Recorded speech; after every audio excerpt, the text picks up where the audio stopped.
Makalat na Monday morning, everyone. Eto tayo, saksakan na naman po ng kalat ng ating office space. Well, that's because tinanggal ko na yung aking loft bed dun sa room namin. Kaya nandito na lahat ng gamit. Pati TV. Ayan o.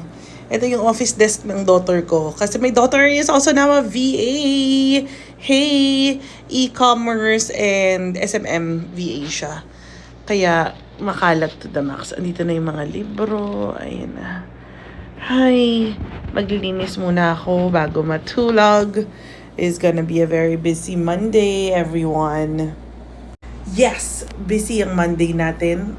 Laundry. Ay, yung aso ko natutulog sa laundry. Saan yung isa? Ah, wala.